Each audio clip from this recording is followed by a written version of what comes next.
Olá, pessoal, tudo bem com vocês?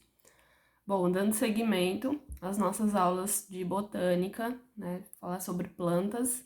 Na outra aula a gente falou sobre briófitas, né, que é o primeiro grupo de plantas a ser estudado, né, na nossa sequência. E agora a gente vai falar das pteridófitas, né, que é o segundo grupo de plantas que a gente vai estudar, né, dos quatro, né, que a gente viu lá na nossa primeira aula sobre introdução, sobre características gerais das plantas.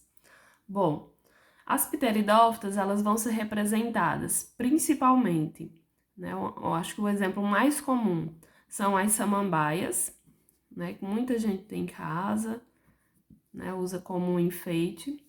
Além das samambaias, a gente tem umas plantas, outras, né? Tem uma chamada de avenca, ou avencas, e tem as salvíneas. São outros exemplos, né, de pteridófitas, só que menos comuns. E a gente tem uma planta que é muito parecida com a samambaia, porém é uma planta já de grande porte, chamada de samambaiaçu. É uma espécie de samambaia, só que ela chega a ter um tamanho bem elevado, certo? Bom, em relação, né, às briófitas, a gente vai ter algumas novidades, né, em relação aqui a pteridófitas. Sempre que a gente for estudando, né, novos grupos de plantas, a gente vai perceber que acontecem surgimentos de novas características, né? Então, por exemplo, lá nas briófitas, eu acredito que vocês devam ter assistido a aula, a gente viu que as briófitas, elas são plantas avasculares, ou seja, elas não contam com um sistema de condução de seiva, ou seja, elas não têm vasos condutores. Então, o processo de distribuição de nutrientes nessas plantas, ele acontece por difusão de uma célula para outra. Por conta disso, as briófitas, elas são plantas bem pequenininhas, né? Elas têm tamanho bastante reduzidos. Agora, nas pteridófitas, qual é a primeira característica, né, que vai diferenciá-las das briófitas?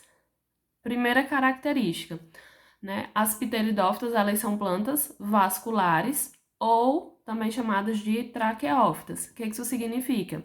Significa que as pteridófitas, elas têm um sistema de condução de seiva, ou seja, elas têm vasos condutores. Então, a distribuição de nutrientes nas pteridófitas, ela acontece de uma forma bastante eficiente.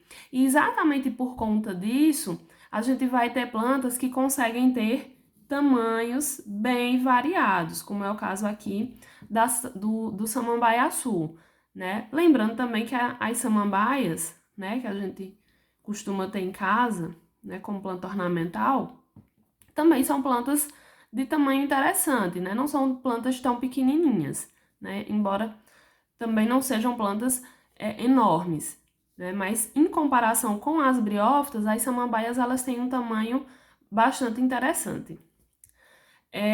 Algumas características em relação às pteridófitas. A gente tem algumas plantas que são epífitas. O que isso significa? Plantas epífitas são plantas que vivem sobre outras, né? Elas vivem grudadas em outras plantas, né? Vamos dizer assim. Dentre as plantas epífitas, a gente tem, por exemplo, o caso das salvíneas, né? Isso é muito comum em floresta, né? Às vezes, sobre troncos de uma árvore, a gente encontra outra planta, né? Fazendo com que aquele caule ele fique bem verdinho. E a gente tem também algumas espécies de pteridófitas aquáticas. Não é a maioria, mas existem algumas espécies.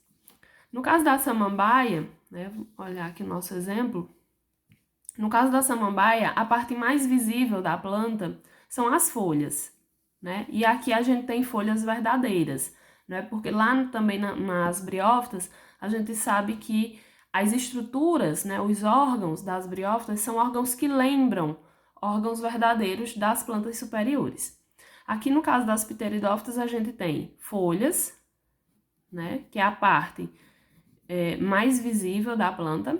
A gente tem o caule, e é interessante a gente perceber que no caso das samambaias, esse caule, Ou ele fica subterrâneo, né? Ele fica enterrado, ou ele fica rente, né? Ao solo. A gente até consegue ver ele, só que ele fica igual com a terra, né? Ele fica, não é como o caule, por exemplo, de uma laranjeira, né? Então, esse caule que fica rente ao solo, ele é um caule que a gente chama de rizoma. E do caule a gente tem as raízes, né? Aqui a gente tem todas as estruturas verdadeiras, né? Aqui a gente tem caule, né? E aqui a gente tem raízes. Uma outra diferença em relação às briófitas, né? Lá nas briófitas, a parte mais duradoura do ciclo da planta era o gametófito. Já aqui, a planta, né?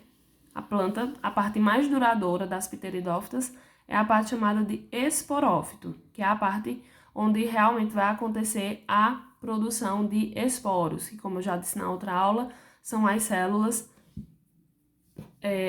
reprodutoras dessas plantas, ok? Espero que vocês tenham gostado da aula. Peço que curtam, compartilhem e se inscrevam no canal. Até a próxima!